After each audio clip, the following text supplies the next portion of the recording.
maybe it was an offhand comment and you were unaware that it was hurtful or minimizing, but then a colleague brought the snub to your attention and you realized what you said was in fact a microaggression. How do you acknowledge your mistake?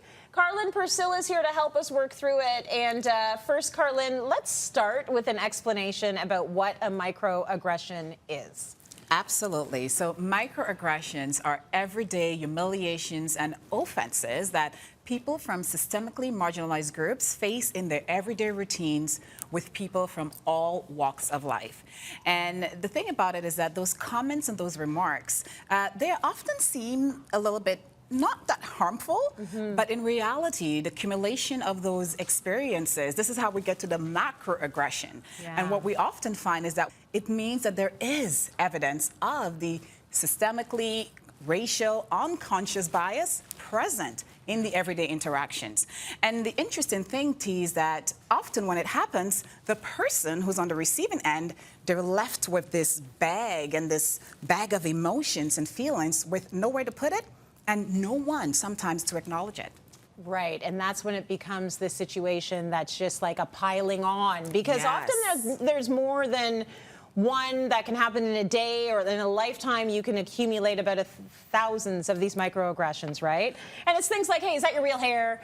Or where are you really from? All of these little things that seem very innocuous in the moment, and we sort of internalize them because they repeat the message that you don't really belong. Absolutely. Right? You're not really part of this.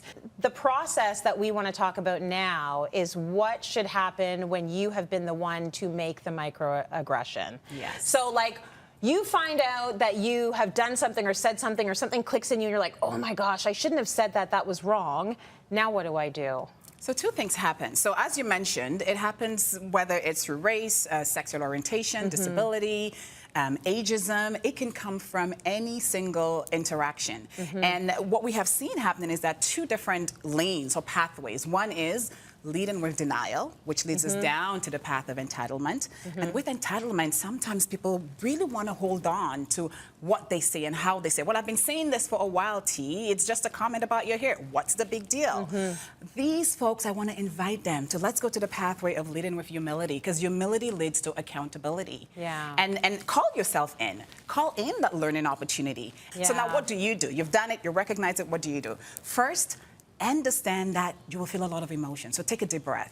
Feeling shame, embarrassment, guilt, it's normal. It means you're having a normal human being. You're having an experience as a human being. It's normal to feel emotions. But now that you have those emotions, what do you do with it? Use that emotions to inform you where you have gone off course. And by doing this, it will lead you now to understanding that, hey, don't make this about you because it's not about you.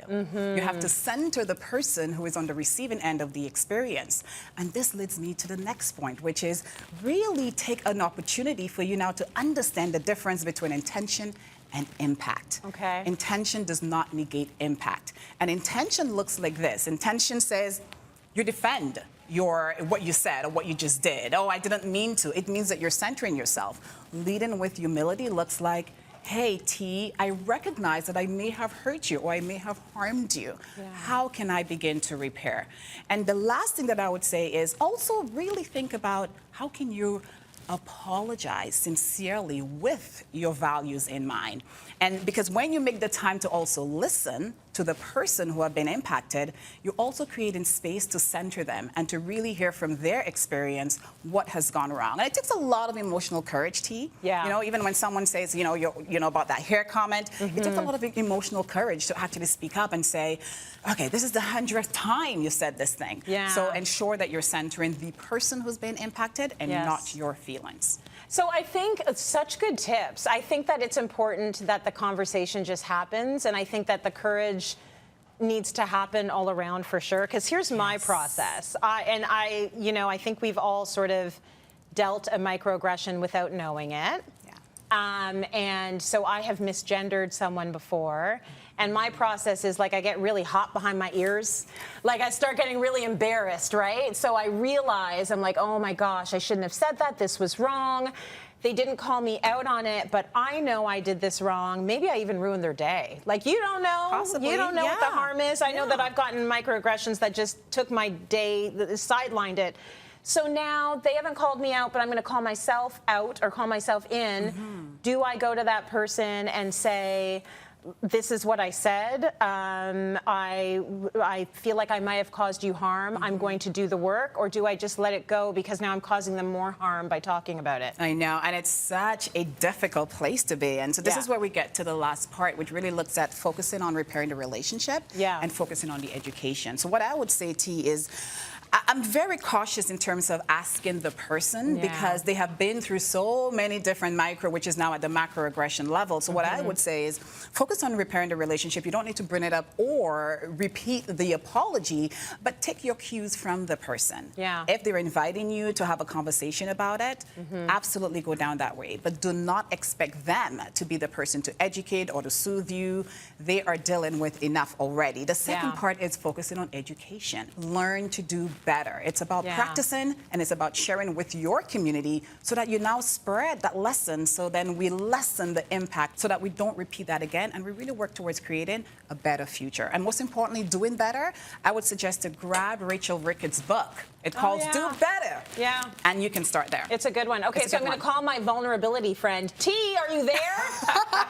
Let's talk about microaggressions. Lord knows you've had a few hurled at you. What's your process? Honestly, this is like microaggressions is a lot of the reasons why a lot of people want to stay home during the pandemics. They don't want to go back to work because they have to deal with a lot of microaggressions. My process is you. Hi, friend. Hi. If it happens here at work, I just go into the makeup room and I vent to you, and it makes me feel so much better. It works. People have to understand that you need someone to speak to about it. So if you find that person at work who relates to you and you can just let it out, because if you hold it in and you keep it in, you internalize it, you get angrier and angrier and angrier. Whereas if you just discuss it, you let it loose, let it go, and it doesn't have to be solved. You just want to just talk about it, because sometimes you will feel like you are going insane and you think that you're imagining these things, but you're not imagining these things. It's so comforting for someone to say, no, that was a microaggression, and I've gone through this, and this has happened to me, and makes you feel so much better, and you're like, okay, we've discussed it, and now I can put it to bed. That's right. Very validating. You need someone to validate it, and you do that for me. So thank you for that, and thank you, Car. Good conversation. Keep it